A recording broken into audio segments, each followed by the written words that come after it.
through the roll call, and so everyone can test their technology. It seems to all be good, but we'll go through the formality. So we'll start with Councillor Mancini. I'm here, Mr. Chair. We're looking forward to another evening with you gentlemen. Excellent. Thank you, Councillor. Councillor Smith? Here and accounted for. Good to see you all again. Thank you. Councillor Cleary? Here and looking forward to another productive meeting of the Regional Center Community Council. Thank you, Councillor. Councillor Mason? 5 by 5, Mr. Chair, President, correct, and looking forward to spending yet another couple hours with you because the 30 hours this week has not been enough. Oh, budget season. Thank you, Councillor Mason. So we have a full house of councillors. We've already confirmed that April is online, our fearless clerk, producing this for us. Who else do we have for staff here? For a solicitor, Meg McDougall? Present. Awesome, thank you. Aaron McIntyre, are you with us?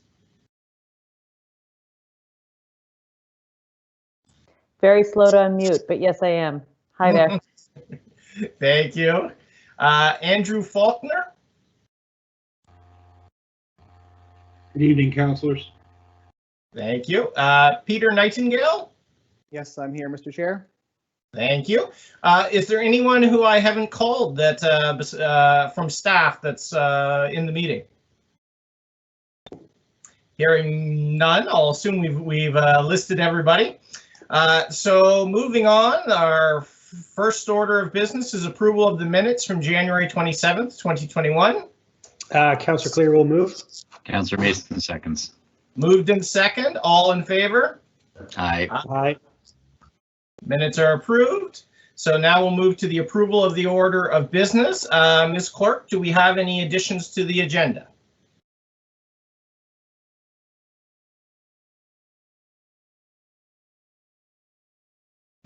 So sorry, no, no, Mr. Chair, we do not. Thank you. No surprises there. Nothing from anyone from council? Nope. I'll move the adoption of the order of business. Moved by Councillor Cleary. Second by Mancini. Second by Mancini. All those in favor? Aye. Aye. That is approved. We have our order of business. So moving along, business arising out of the minutes, there is none. Any declarations of conflict of interest? Seeing none.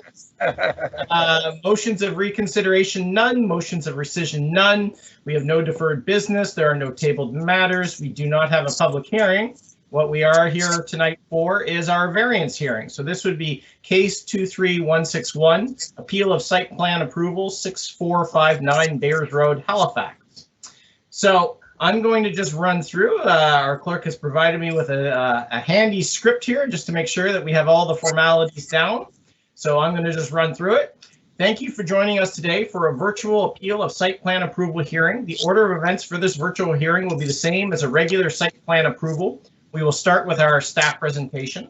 Then the appellants will have an opportunity to present via telephone. For tonight's appeal hearing, there are 4 registered speakers. After the appellants speak, the property owner will make their presentation.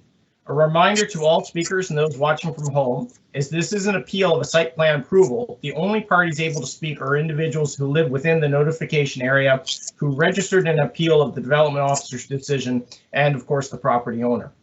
I have the final list of speakers, and we'll be calling speakers in that order. Speakers, please remain on mute until your name is called. Once called, you can unmute your phone by pressing *6, and you will have 5 minutes to speak. Once you've completed your comments, please remute your phone and then leave the meeting by hanging up. These meetings are webcast, and you can view the rest of the proceedings via the link on halifax.ca. I remind all parties listening on the telephone that there is a delay from the audio on the phone to the webcast of approximately 30 seconds. This is unfortunately unavoidable, and of course for councillors on the committee is a familiar challenge, and we will wait as needed, of course, to connect with you. So We're going to start with our staff presentation, so take us away, Peter. Thank you and good evening, Mr. Chair and members of Community Council. Did you want me to wait for a moment just for the slideshow to go up? There we go. Thank you. Thank you. My name is Peter Nightingale and I'm a planner with the current planning group here at HRM. And I am here this evening with regards to the appeal hearing for case 23161, which is a level 1 site plan approval for 6459 Bayers Road in Halifax. Slide, please. This property is within the corridor zone under the Regional Center Package A land use bylaw. The property is on Bayers Road on the block between Oxford and Connolly Streets. And behind the property along Roslyn Road, those properties are within the R2 zone. The lot that this development is proposed on is currently a vacant lot. There was formerly a single unit dwelling there, which was demolished last year. Slide, please. This is a few renderings of the building as viewed from Bayers Road. So the illustration on the left there would be the front of the building if you're looking, standing across Bayers Road looking at the building. And the one on the right would be from further down Bayers Road towards Connolly Streets, with the front of the building being on the right-hand side there. This is a 5-story building with 8 residential units. There is no on-site parking. And the development includes 1 grade-related unit on the ground floor of the building along Bayers Road. There is a landscape buffer at the rear of the property where the property abuts the low-density R2 residential zoning. And there's also landscaping on the remainder of the lot, which is not occupied by buildings or required walkways. Slide, please. This is a site plan of the development. So Bayers Road would be at the bottom of the screen here. At the top would be the rear property line, which abuts the Roslyn Road properties. And on the left and right are low density dwellings on the adjacent lots. Slide, please. So as this is a level 1 site plan approval, staff reviewed this proposal against part 6 of the land use bylaw, which is the site plan approval criteria. Because this is only a level 1 site plan approval, there was no public information meeting and there was no review by the design advisory committee. Those are triggered for larger buildings, which would be level 2 or level 3. Level 1 site plan approvals would be smaller buildings, such as this one that's being proposed. This property is not a heritage property and it's not within a heritage conservation district. And the developer did not request any variations from the land use bylaw criteria, and staff determined that no variations were required to accommodate the development. We completed our review and determined that all of the requirements of part 6 were satisfied, and as a result, the development officer approved the site plan approval application. This decision to approve the site plan has been appealed by a group of property owners who collectively submitted an appeal of that approval. Slide, please. And I've summarized the comments that we received from the appellants and responded accordingly. This is, like I say, just a summary. The full text of the appellant's comments would be in the staff report, but I wanted to touch on some of the issues that were raised. Regarding section 114 of the site plan approval criteria, with as it respects at-grade private open spaces abutting a public sidewalk, the appellant stated that no dimensions were given for the walkway that connects the at-grade private open space for the unit fronting on Bayers Road, and that the relationship of the building to the street could be improved by having a deeper front patio for the unit fronting Bayers Road, which would better relate the development to the street and improve the usability of the space, particularly for persons with mobility challenges. So I'd just like to clarify that the space in front of the grade-related unit on Bayers Road it's a patio. It's not an at-grade private open space. So whenever you have a grade-related unit, you are required to have a patio that meets certain dimensions and that provides access to that unit directly from the street. So there are different criteria for patios than there would be for other types of at-grade private open space. And so the minimum 2-meter pedestrian access requirement wouldn't apply to this specific patio. As for the accessibility considerations, these are not regulated by the land use bylaw. These would be aspects covered by the building code. And at the time of permitting, the building official will review the application to make sure that the new units are meeting any applicable code requirements for accessible or adaptable housing. Slide, please. For section 116, weather protection for at-grade private open spaces, the appellants commented on the deciduous tree in the rear yard, which was used for weather protection. They commented that this is located at the far side of the rear yard and is not adjacent to the seating area in the rear yard and would offer little weather protection for those using the seating area. The site plan also refers to a separate zoning requirement for the tree, which relates to requiring landscape buffers along the transition line rather than weather protection. So essentially, the appellant is stating that this deciduous tree has been used to satisfy two separate requirements of the land use bylaw, which is true. The tree is satisfying the weather protection criteria, and it's also required as part of the landscape buffer. There's nothing in the bylaw that states you can't use one feature to satisfy multiple bylaw requirements, and that's what's been done in this case. So that tree is required for the buffer, but also provides some weather protection. Additionally, there are some balconies on the rear of the building, which cantilever over the rear entrance. So this provides additional weather protection, which also meets the requirements of section 116. Slide, please.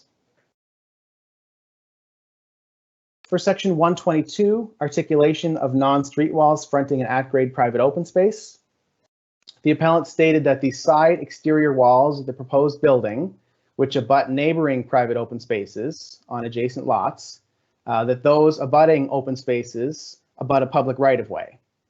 And so these side walls should meet the articulation requirements as if they were a street wall. The appellant state that the proposed siding treatment does not meet the requirements of section 121 as it appears to exceed the maximum 8 meters in width without a differentiation in materials, colors, projections, or recesses. So the requirements of sections 121 and 122, those do apply to building walls that abut an at-grade private open space, but the bylaw applies this to open spaces on the lot where the development is located. It doesn't envision requiring certain things where there's open space on an abutting property. On the lot where the development is located, there is no at-grade private open space along the sides of the building, so it doesn't trigger the requirements for sections 121 and 122. Slide, please. Section 128 for ground floor transparency for grade-related units. The appellants were seeking clarification on the calculation used to determine the amount of glazing required. Assuming the entire width of the ground floor facade relates to the grade-related unit, the 50 square foot of glazing provided by one window and door would not meet the minimum requirement of 25%. So to clarify, the glazing requirement does only apply to the portion of the street wall that is for the grade-related use, the grade-related unit, sorry. So a portion of the building in the front is actually for a utility room or a storage room. It's not associated with a grade-related unit. So we would subtract that width of the street wall from the area of the front that we would calculate that glazing requirement on. For privacy reasons, we don't distribute floor plans with mail-outs for the safety and privacy of future tenants. We don't want floor plans floating out there, so there would be no way for the appellants to know this. But I just wanted to clarify that when you do calculate the actual area of that grade-related unit for the street wall, they are actually providing slightly more glazing than the minimum requirement. Slide, please. Section 154, general lighting.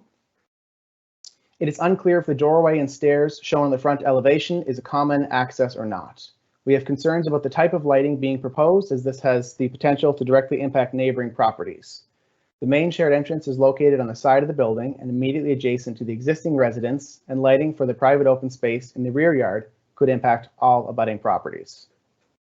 So again, to clarify, the building entrance on the front is not a common building entrance. It is just an entrance for the grade-related units. So there's no requirement in the bylaw that that be illuminated, but there's also nothing that would prohibit it from being illuminated. The building entrance on the side, which is the common building entrance for the upstairs units, that does have to be illuminated. Now, regardless of whether the illumination is required or whether the developer just chooses to provide it, the land use bylaw does state that any lighting that's provided must must use full cutoff lighting fixtures, and that lighting cannot be directed towards streets or adjacent properties. So at the permitting stage, we would ask for those details on the lighting, and we would ensure that the lighting that's installed doesn't shine onto neighboring properties to disturb those property owners. Slide, please. In addition to the site plan approval criteria that the appellants stated they felt didn't meet the bylaw requirements, there were also some general comments that came in as part of the appeal. These weren't tied to a specific section or part of the bylaw, but I still want to address those comments and respond to those. So generally, when I spoke to quite a few of the property owners here, it was a common sentiment that the properties fronting on Roslyn Road are within the R2 zone, and they have a common rear property line with these corridor zone properties on Bayers Road. The Roslyn Road properties have become the transition line between the two zones. The new zoning of Bayers Road properties allows for development that is out of keeping with the current neighborhood. A 5-story building will stand out starkly and reduce privacy. The transition line requirements of an opaque fence, shrubbery, and the 6-meter setback isn't enough for a structure of this height. So there is a transition line along the rear of this property. Anywhere that you have something like a corridor zone that abuts a low density residential zone like an R1 or R2, the regional center bylaw applies a transition line, and that transition line triggers the requirement for a greater setback than you would otherwise have if there was more corridor zoning back there. It triggers the requirement for a greater landscape buffer and also some other privacy features like the fence and the shrubbery. The transition line requirements, while they are required by the bylaw, it's not a site plan approval criteria. It's not within that part of the bylaw. It's a permitting issue. So it would be outside the appeal consideration for this evening. Slide, please. Residents on Roslyn Road were not invited to participate in the rezoning process. Requests that the zoning changes be reassessed before allowing development to proceed. So this zoning change for these properties on Bayers Road was not a site-specific rezoning. This was rezoned when Regional Center Land Use Bylaw was adopted by Council in 2019. So this was across the entire regional center that this was done. It wasn't specifically just in this neighborhood. Public engagement as part of the regional center planning strategy and land use bylaw was extensive, and it took place over several years. And regardless, the land use bylaw that is in effect today is the only one that staff can apply, and any applications that come in must be considered against the bylaw that has been adopted by council. Slide, please. The developer has purchased another property nearby and wishes to propose a similar development there. This will impact the sunlight and view of the neighbor between this proposal and that, and leave only a 2-meter setback on either side of their property. So things like sunlight and views from private property are not things that are regulated by the land use bylaw. As well, in terms of future proposals on other sites, that would fall outside the scope of this application. This application is only looking at the proposed development on this specific site, and irrespective of what might happen on other sites in the future, it's not something that can influence our decision for how we decided on this site plan approval application. Slide, please. So in accordance with Administrative Order 1, the following motion shall be placed on the floor, that the appeal be allowed. Denial of the appeal motion would uphold the development officer's decision and would result in approval of the site plan approval application. And this is staff's recommendation. Approval of the appeal motion would overturn the development officer's decision and would result in refusal of the site plan approval application. Slide, please. And that concludes my formal presentation, and I'm available for any questions that councillors may have. Thank you very much for your time. Thank you very much, Peter, for the presentation. So at this point, I would move to any questions of clarification from members of council. I think I saw Councillor Smith. Did you put up your hand? Councillor Smith. Yes, I can't. For some reason when Tony did it, I couldn't see the message box for some reason. But now that Tony did it, it let me get into it. So really quickly, thank you for the presentation, Peter. Very in depth. The one question I had clarification regarding the appeal was the point around the section 121. So I'm just wondering if you can speak on that piece again really quickly, because I wasn't 100% clear on that. And then you mentioned it very quickly, but the center plan engagement, and maybe we can talk about it a little bit more. But I tried to find it really quickly. But yeah, center plan had extensive engagement. Do you remember how many residents, or maybe even Wade might know off the top, but how many residents we engaged and how many years we actually were doing that? Because I know it was even before I got on council, center plan was going through that engagement, but I can't seem to remember how many folks we heard from. Thank you, Councillor. Through you, Mr. Chair. Sections 121 and 122 have to do with the articulation of the wall. So generally, within the regional center bylaw, wherever you have a street wall, so a wall that's facing a street, there are articulation requirements that say for every 8 meters of building width, you have to do something to break up the massing. So it could be a change in materials, change in color. You could do a recess or a projection. So for every 8 meters of the street wall, you have to do something to break that up. And what sections 121 and 122 do is that they say, if you've got a building and you've got an at-grade private open space on one side of that building, basically the side wall of that building is treated as if it were a street wall. So you have to do all of those same articulation requirements to that side wall that you would as if it were a street wall. So if you've got an at-grade open space, you've got to do something every 8 meters to break that up. And I believe the appellants were making the point that on either side of this building, on the neighboring properties, those owners have side yards. And so there is an at-grade private open space beside this building. And as a result, that should trigger those articulation requirements. But the bylaw, we apply it to the lot where the development is located.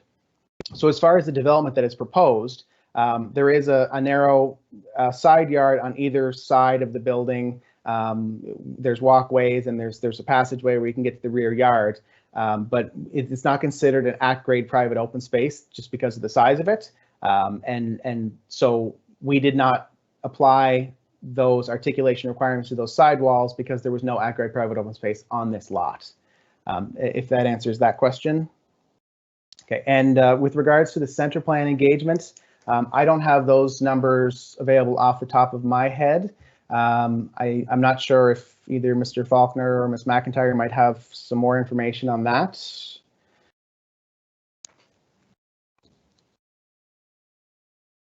I know it went on for several years and there were various formats. There were open houses and they had the storefront set up and the website and phone numbers and emails. So I know there were many different opportunities for the public to engage with that, but I don't have numbers, I'm afraid.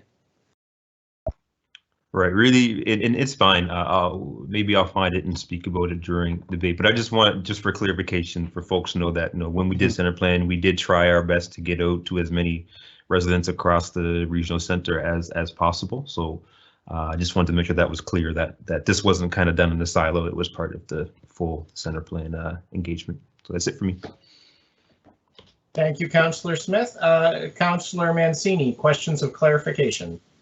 Thank you. I think Councillor Smith, the center plan was probably, and Wei would know better than all of us, but probably the biggest public engagement session we've done ever in HRM.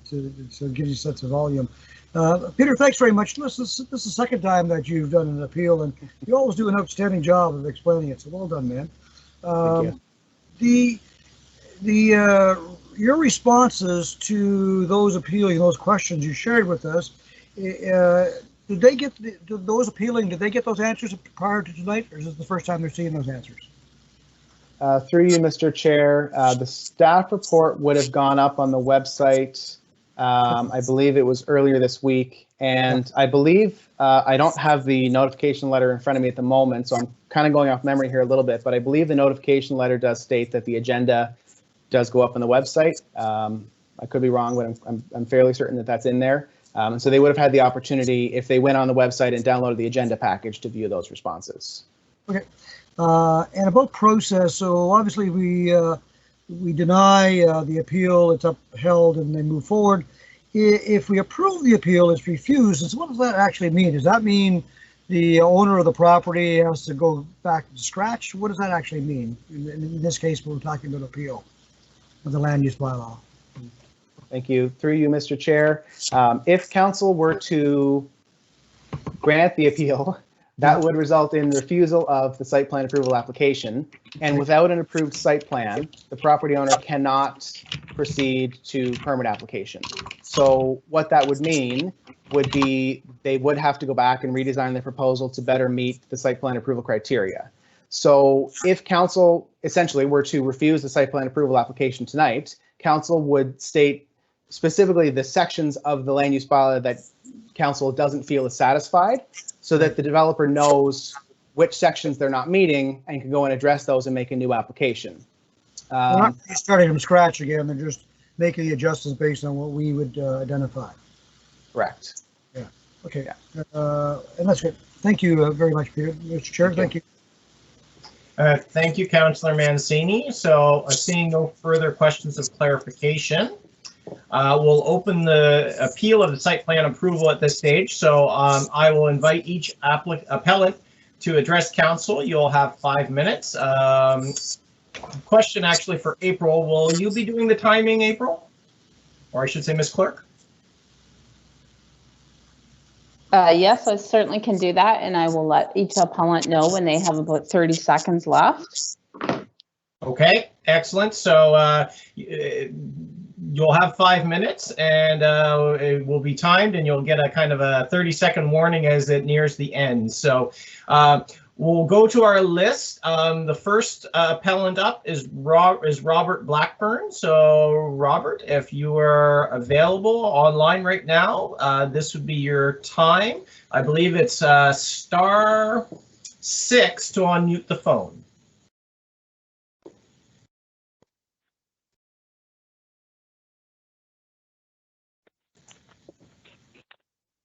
Hello. Hello, Robert. I assume that's you? Yep, that's me. I'd just like to say good evening to everyone, and thank you for allowing me the opportunity to speak this evening to all of you. As I would just like to introduce myself, my name is Robert Blackburn. My wife and I, Viola Com, and we live at 6470 Roslyn Road. We understand that there's a push to increase development density on the peninsula. However, here on Roslyn Road, we have 14 children within 5 houses on either side of this development. 7 of the children are under 5 years old, and within 60 meters development, we have another 6, making it a total of 20 children under the age of 16 within 60 meters.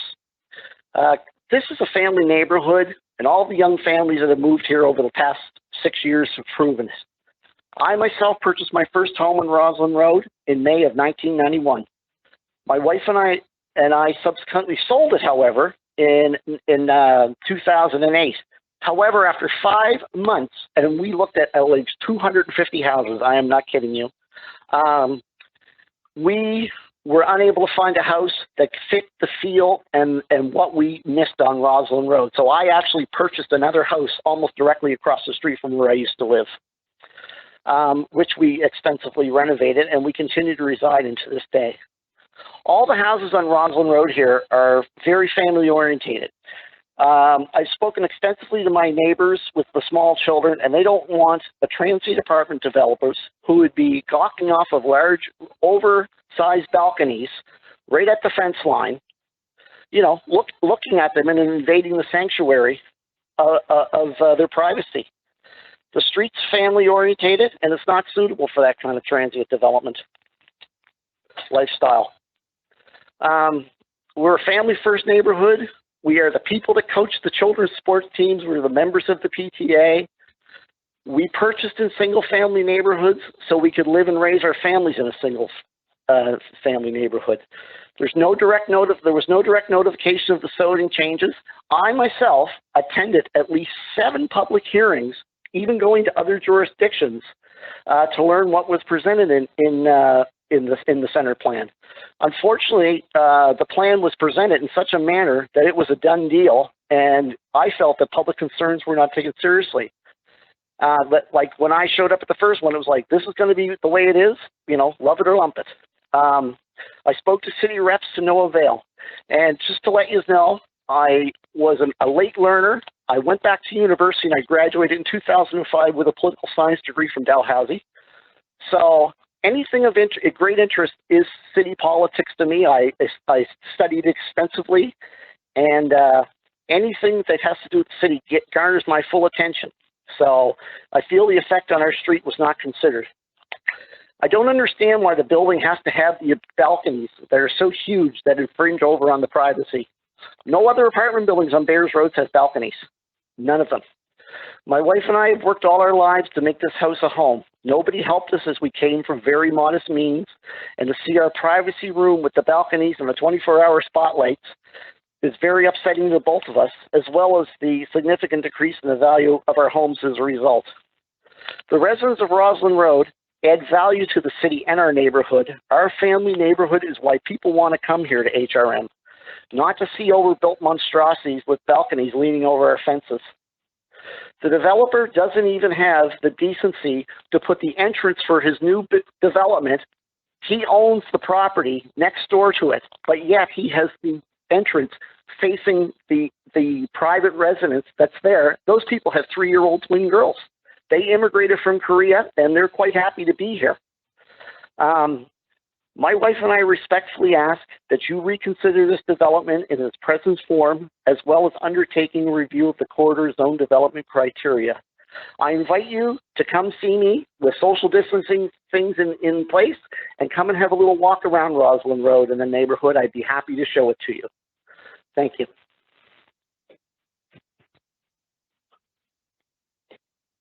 You're muted, Sam. Thank you, Councillor Smith, the old mute button. Thank you, Robert, for the submission. We'll move along to our next speaker. So next will be Dr. Jack Rasmussen. I hope I've pronounced that right. Dr. Rasmussen, are you online? *6 to unmute.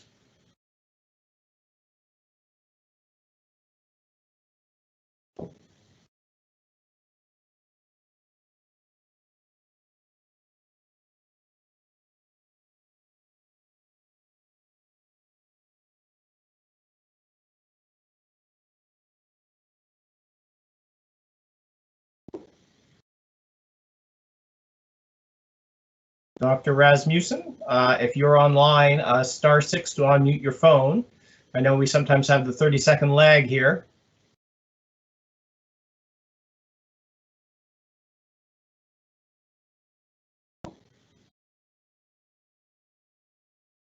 Ms. Clerk, can you confirm whether Dr. Rasmussen is on the phone?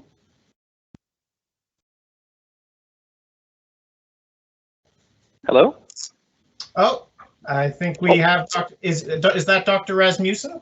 Yes. Sorry about that. I was trying the *6, but it didn't seem to be working until just now. So thank you very much for your patience. You actually did an excellent job with. You did an excellent job with Rasmussen, better than most folks do. So thank you, and please call me Jack. Thank you again, councillors, for the opportunity to speak this evening. We certainly appreciate your time. I just want to, again, also thank Peter for his very thorough explanation. I'm certainly have very little experience with the land use bylaws, so it was a very helpful explanation of a lot of the concerns. So thank you for that time. I want to just take my 5 minutes or so to really reiterate many of the points that Rob, my neighbor, brought up. My partner, Jeremy, and I moved here. Dr. Rasmussen, sorry to interrupt. Yeah. I'm just going to remind everyone that we do have to consider the land use bylaw, what is in the land use bylaw as well. Yes, yep. Which is very fair. Thank you. It's tough. I think, as you pointed out, that as the land use bylaws exist currently, you really addressed all, I think, those points that we raised in our appeal, and so it's hard to speak to a lot of that. Really, I think the main thrust of our concerns as a group was around not so much this plan, and I understand it's hard because that's sort of the format of this appeal, is to address this plan, but more so to try to perhaps have an opportunity to raise our concerns more so about future developments in the direction, and to raise some further concerns about what you brought up in terms of with that transition zone, the way that the current land use bylaws exist, to try to create some additional buffers for the transition line between the corridor zones and the R2 zones. I understand, as you said, that there's things like trees and landscaping along the transition line, a 6-foot fence, a slightly greater setback from the rear property line than there would be normally. I guess the question I would want to raise, and again, I realize that I'm sort of speaking outside a little bit of the specific land use bylaws here themselves, but I would ask, especially in consideration of the fact that many of us did kind of move here for the neighborhood being largely single-family homes, looking to raise families, which certainly my partner and I are hoping to do soon. I guess my question would be really is, for a 5-story building, if something like a 6 or a slightly higher setback or a 6-foot fence is really enough to address those concerns. Certainly all of us here feel strongly that it's not, which is why we wanted to have this opportunity to speak tonight. I know that for this site plan itself, it might be hard to change that, but mostly we are hoping for a chance to have our voices heard just for future developments to see if maybe that could be re-examined, to really take into consideration those of us who do live on the rear property line, and suddenly we'll have sort of a very big shift in terms of the neighborhood, the feel of our properties, our privacy, noise concerns, etc. Again, I apologize. I am speaking a little bit outside of the specific land use bylaws you've brought up, but just hoping, as I said, perhaps for some review, if not for this property, but certainly for ones in the future, knowing that this developer is hoping to put up more similar projects in our backyards in the coming months or years. Beyond that, I don't want to take up too much of your time, certainly, especially if we're trying to stick specifically to the concerns raised in the appeal. But as Rob said, certainly if at some point there are questions or more time to discuss things outside of just those appeals, I think any of us would be very happy to spend more time speaking with you guys, whether via email, phone, or in person. I think that's the bulk of my concerns, and thank you again for your time, everyone. Thank you. What was Jack's address? I didn't catch his address. Oh, I apologize. 6452 Roslyn Road. Thank you. Okay. Thank you, Jack, for your time this evening. So we'll call the next speaker. The next speaker is Don Lindsay. Mr. Lindsay, are you online? It would be *6 to unmute. And I know we have about a 30-second delay. Hello? Mr. Lindsay. Hi, how are you this evening? We're good. The floor is yours. Thank you very much. Good evening to the councillors. And Peter, again, thank you for the time and effort you put into your report. My name is Don Lindsay. I live at 6458 Roslyn Road. My family and I have been here on Roslyn Road for over 30 years. Again, we moved to the neighborhood for the same reasons others have, for the quality of life in a single-family neighborhood. And our objections and concerns over this particular development are the same as those of my fellow homeowners and probably those in all the new corridor areas throughout the city. And that is that we feel that we're being stripped of the privacy of our personal family homes. I know the staff report that meticulously went through section by section about bylaws and reasons why our appeal have no merit on those particular instances. But at the bottom of page 5 of the report, you would see that we do have concerns and objectives that may come, as Jack pointed out, maybe outside the realm of the bylaw sections, and that's in the concerns of the actual corridor zoning itself. And we know this was developed as part of the city plan, which we're well aware was well advertised, and there was a lot of public consultation, which again, we and my wife did attend. But without having a bachelor's degree in urban zoning, it was pretty hard to figure out and follow. You know, we understood the intent of things were to better the city through growth, through better bus lanes, better transit, all the other updates and upgrades that we're going through, but nowhere could a layperson read between the lines that they'd wake up some morning and find that the property adjacent to them had been rezoned, and without even receiving so much as a notification in your mailbox or a knock on your door to tune you into, you know, if you missed the last session or last webcast, you're kind of woke up to this.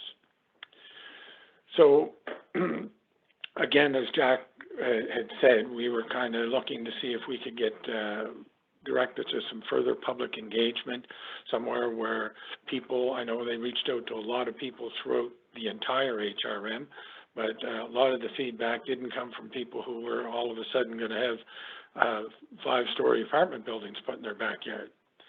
And that perhaps maybe things could be looked at, and those people who are directly affected could be heard from again, and maybe some concessions or some adjustments be made so that, you know, things like new apartment buildings and single home residents can coincide without, you know, being a threat to each other, so to speak. I know on the other parts of Bears Road here, I have neighbors down the street. There's been apartment buildings in their backyard on the corner of Connaught and Bears Road for 40 plus years, but none of these buildings have balconies overlooking, you know, their properties. You know, these concerns just seem to have slipped through that, you know, I know I never personally raised them, but again, like I say, to me, I had no awareness that all of a sudden I was going to have an apartment building in my backyard, or they would have heard from me a lot sooner. So with that, again, I'll thank you for taking the time to hear us out tonight, and let you hear from the other appellants. Thank you, Mr. Lindsay. So we'll move to our last appellant, Don Dorian. Mr. Dorian, if you are online, *6 to unmute your phone. Good evening. Can you hear me? We can hear you. The floor is yours. Excellent. Thank you. Good evening, and thank you, councillors, for your time. My name is Don Duran, as mentioned, and I am a resident of 6464 Roslyn Road. 7 years ago, my wife and I decided to move to this residential area and community because of its location and its proximity to both of our workplaces being located downtown, and its proximity to the French Immersion Elementary School. We now have 2 young boys, aged 3 and 1, and we're building great community relationships with other young families in the neighborhood. For example, in the summer of 2018, we received approval from Halifax Placemaking Project to paint a large community art piece on our street. This event saw many younger and older generation families come together for a street party where we painted our street and had activities for our community children. I'm here today as one voice to speak on behalf of our community, along with my neighbors, of the impact that the current corridor transition line and zoning plan will have on future development of our community. We're not here to speak negatively against the center plan, as I think we can all agree that the city needs to grow and evolve, such as sustainable and active transportation, for example. I'm here to ask that the corridor zone and transition lines be reviewed so they don't invade and protrude on the backyard privacy of the neighboring properties. There are a few ideas and suggestions that I think would help address this, such as not allowing balconies and mandating that the rental commercial properties plant hardy, resilient, and high growth foliage, possibly along the entire transition line and property lines, or possibly allowing for higher fences going up. Currently, fences are at a limit of 6 feet, as I understand. I hope that some evaluations and adjustments can be made here, and that we can work together to meet our community concerns and the city's future development and growth. I don't have much more to add. I think my neighbors have, you know, I think our concerns are pretty clear. So with that, I thank you for your time, and I appreciate the opportunity in us being able to bring this forward to you. Thank you. Thank you, Mr. Dorian. So that takes us to the end of our appellants. So next we will move to the property owner, and apologies if I get this slightly wrong, or maybe majorly wrong. Oliver Gorski. If you were online, you would have 5 minutes. *6 to unmute your phone. Hello. Hello, Mr. Gorski. Hello. Yes, Mr. Gorski, we can hear you. Yes. Good evening. Good evening. Thank you. So I'd just like to thank everyone for allowing me to speak. Thanks, Peter, for representing us, and thank you, councillors. Like the speaker said, I'm Oliver Gorski. I'm the co-founder of the company, Connect East Development, which is actually building the proposed 8-unit development. We're a freshly made company, actually, in the last year, formed during the pandemic. A lot of our backers are from Toronto, and as you know, the city has been going through a rental crisis. Actually, a lot of the investors from Toronto are starting to, peak eyes as CMHC has pretty much stated that Halifax is one of the fastest growing cities with the lowest amount of apartments being pumped out, which is causing massive rent increases across the board because, the city doesn't have enough rental units. So basically what this appeal has done to us is it's basically made us lay off most of our workers because we have a couple projects that we're finishing around the same time that this was supposed to start. And, since we're brand new, we don't have the money or funds to really, allow people to work and, without projects. We're not one of these big developers here coming in and trying to put up, these massive buildings at this time. And it also has caused our partners from Toronto to currently question whether or not it's a good idea to even invest in Halifax, because from their understanding and from my understanding, the center plan has been, it's been in creation since 2016, and there's been tons of public hearings. And just because the corridor was rezoned, and now I understand the neighbors position with having large apartments in their backyards, but you have to understand that the city is growing. The same thing happened in Toronto. My family immigrated from Poland in the 80s. And we also went through the same thing in Toronto with buildings going up, and it was just part of the city growing. And I understand, the Halifax Peninsula is, the hottest spot for rents. And, this delay has caused us tons of problems especially during the pandemic. And the project itself was basically our first development, which was supposed to show investors and other clients from Toronto and other parts of Canada to come invest through us and help Halifax boom, because all our workers, our trades, everyone is all local. Everyone's from Nova Scotia. The only thing that's coming from outside the province is the actual money to buy the land, because as you know, land prices have skyrocketed. And I know that Rob, one of the neighbors, Rob's concern was the price of his land, and I can tell you right now that the prices of either side of land on Roslyn and Bears Road have just skyrocketed completely, regardless of what's going on. And like I said, I understand their concerns, but I also want council to really reconsider the position that we're in. We're a fresh made company. We've got tons of delays. We've got heavy equipment that's not being paid for, and with another project delay, I don't know where we'll stand. And, obviously I can't invite more workers to come back to work without a project. So, it's our understanding that us and our investors, that we're just following the bylaws set out by the center plan. This wasn't some come up with an apartment building and then, tell the neighbors, hey, well, we're making an apartment. No, it was zoned, and we put the permit in actually in August. And we let all the neighbors know that we will be starting construction. And if they had any concerns, come forward. We're very open with that. And I understand the balcony thing, but I mean, it is what it is. Our original plan was a 4-story, and we had to do a setback of 10 feet after the 4th floor. And in order to basically make it work financially, we had to add a second floor because of the 10-foot setback on either side to make the top 2 units a 4-bedroom, or else like financially it didn't make any sense.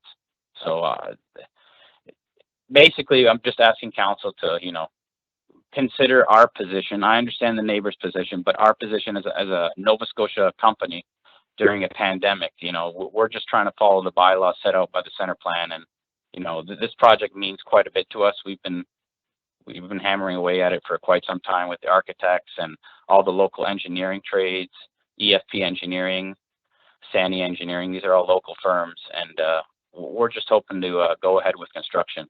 So thanks a lot for taking our time and hearing us out. Thanks. Thank you, Mr. Gorski, for the presentation. We do actually have a question of clarification before you go. Councillor Mancini. Thank you, Mr. Chair. Good evening.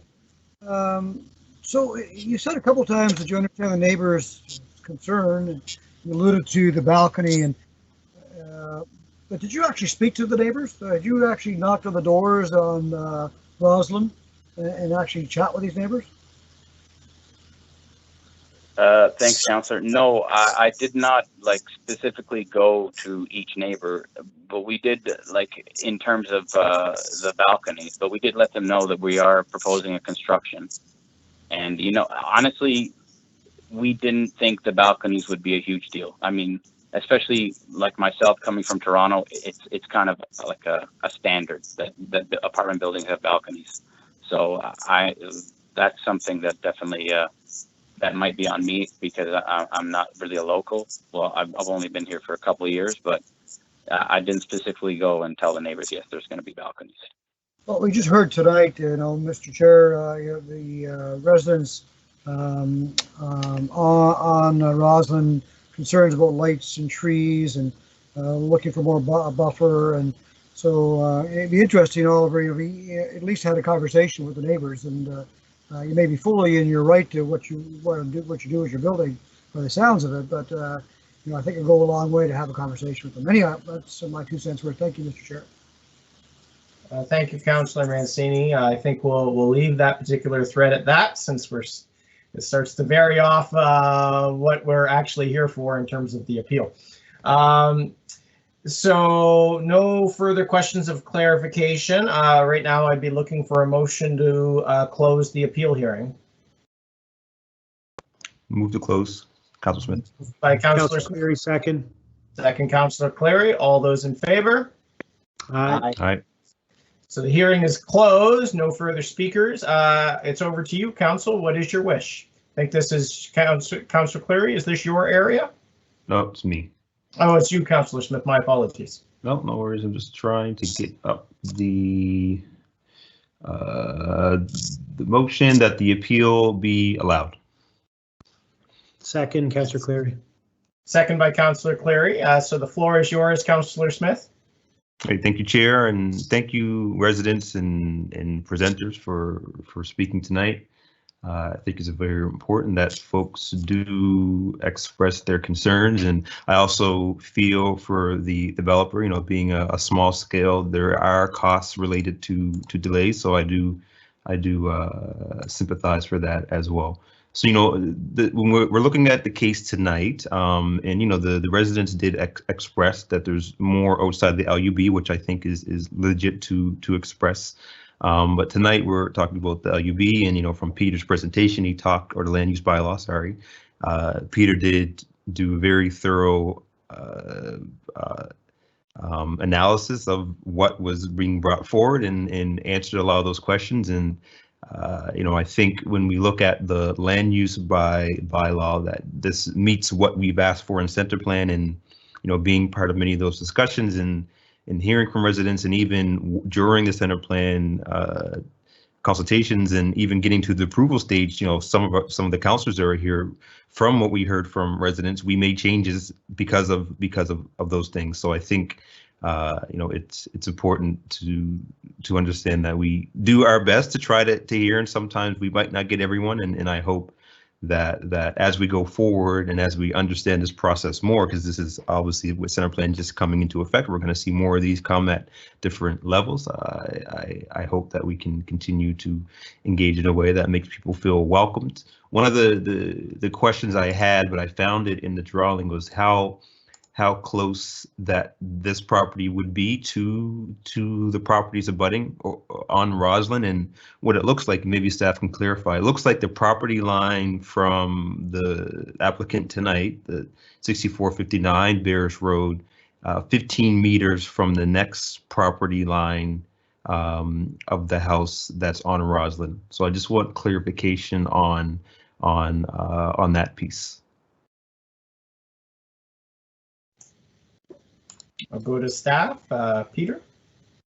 Thank you, Mr. Chair. So just to make sure I'm understanding the question correctly, this is about the setback from the rear of the building to the rear property line where it abuts Roslyn Road, is that correct? Right. Yeah, so typically in the corridor zone, there's a 3-meter rear yard setback, but because this is a transition line, that is up to 6 meters. And the building is set back 6 meters from that rear property line. So on the I don't know what, how can I tell you what I'm looking at? Sheet A7 from the architect. Yes. It has line indicates 15 meters from rear property line. Neighboring properties are represented. So where does that 15 meters show on the drawing here in A7? Just bear with me one moment. I'll try to pull up the same drawing that you're looking at. Yeah, no worries. I'm looking at A7, A5, 6, 7.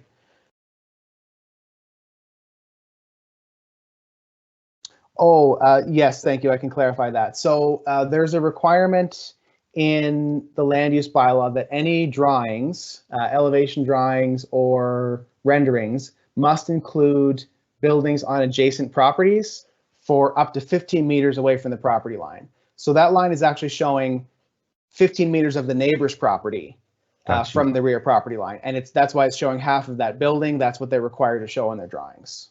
Okay, so then for the property in question today, it's 6 meters away from the neighbor's property that's on Roslyn. From the property line, that's correct. I'm sorry, from the property line. Right, yes. right. Okay. So thank you for that. So when it comes to the land use bylaw and the policies around center plan and corridor zone, I understand the other concerns that the residents have, and as we move forward, we can discuss those more. But for tonight's case, I will support the staff decision on to move forward with this, considering that this meets the criteria that we've asked for in center plan. So that's it for me, Chair. Thank you, Councillor Smith. Councillor Cleary.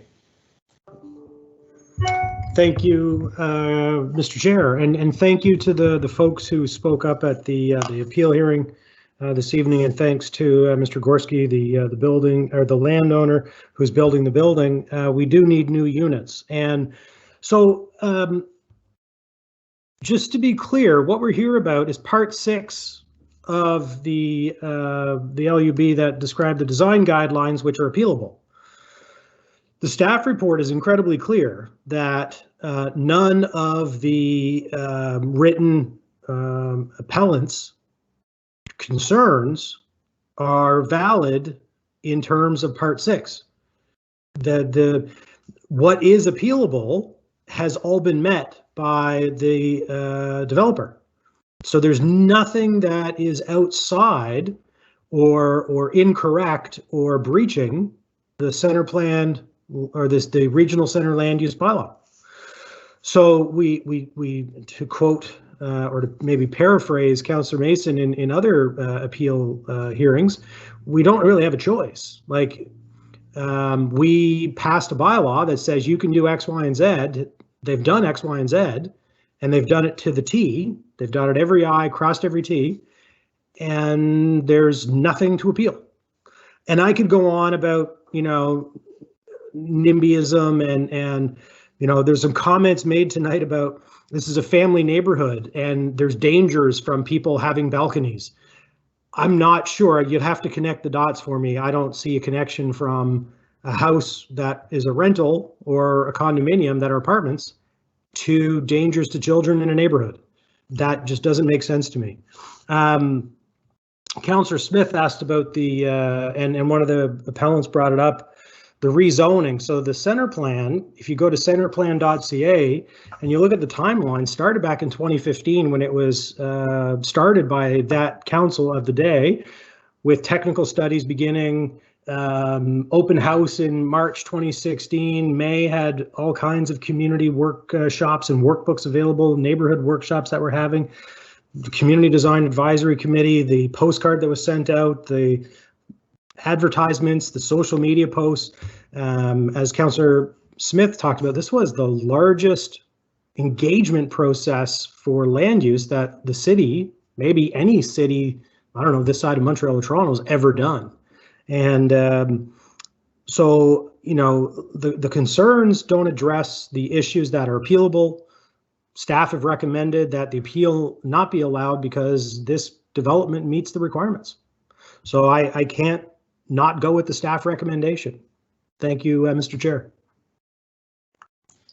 Thank you, Councillor Cleary. Councillor Mancini, are you wanting to speak?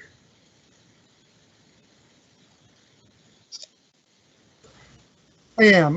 Thank you, Mr. Chair. So, look, you know, Councillor Cleary is correct. There's none of the concerns are appealable. So we know the direction we're going with this tonight. We have to follow the rules. However, you know, I think it was Mr. Lindsay that said, you know, he's not a planner and he went to the meetings and he found it difficult, and which is true, right? I mean, I don't, you know, not everybody can understand the planning language that's out there, and that's difficult. I do think, though, the developer, I understand the developer's concern. I was a small business guy for 30 years. I get that. You can still make an effort to communicate with the neighbors.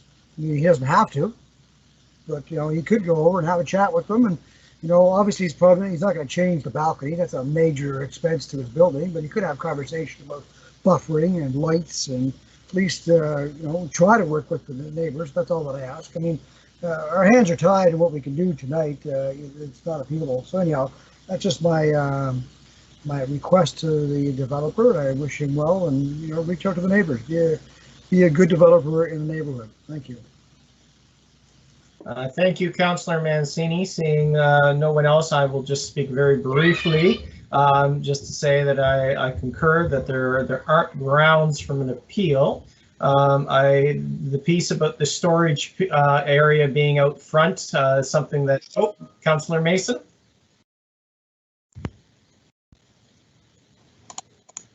Oh, sorry, Mr. Chair, I was wanting to go last because I think that's. No, I'm done. I'm fine. Thank you. Sorry. Okay, all I was going to say is the piece about the storage out on the front, when one of the goals of the center plan is to have an active street frontage, is something that I know I will take away as we consider package B, because I'm not sure how well that fits with the intent of what we are trying to do. Councillor Mason, are you sure? I didn't mean to foul that up on you. No, just to say, you know, that Center Plan Package B has passed, and I did have the information Package A has passed, but Package B has not passed, and there's still implications for neighborhoods. So, you know, you should sign up for Councillor Smith's newsletter. You should sign up for the newsletter from the go to centerplan.ca and read that. There were, you know, public open houses, pop-up meetings, surveys, stakeholder workshops, community workshops, walking tours, and over 50 roadshow presentations for Package A. And it horrifies me to realize I'm the councillor who served the longest on this community council, but and I've been in this process since my first center plan meeting was 2011 at the Atlantica Hotel when Andy Fillmore was still working for the city. And we did a lot of consultation from March 2016 until it passed council in November 2019. So I know people feel that it caught them unawares, but the city spent a lot of time and money and energy trying to consult with folks, and tens of thousands of people were consulted. I just wanted to drive that home and say, further changes are coming to your neighborhood that you should comment on right now. You should engage with Councillor Smith and with staff and go to centerplan.ca and have a look at that, because we're not done package B yet, and I encourage you to do so. Thank you. Thank you, Mr. Chair. Thank you, Councillor Mason. So I think not seeing anybody else who wants to come back for a second time. Council? Question? Question is clarification, please, just to make sure I get this right. So the motion is that the appeal be allowed. Yes. So if you deny the appeal, that means the developer goes forward. Yes, you've got it correct. We always manage to trip on ourselves a little bit at these kind of because it's backwards to all the other motions that we have at regular council. But yes, so the motion on the floor is to allow the appeal, which would be to reject the development. Thank you. Okay. That's right. Thank you. No, it's a good reminder. So the question has been called, and we've all clarified. We know what we're doing in terms of what the vote means. So all those in favor of the appeal. All those against? Nay. Nay. Nay. Okay, so the motion is defeated. So that concludes our variance hearing. So moving along. Site plan approval hearing. Site plan approval hearing. Yes, thank you, Councillor Clare.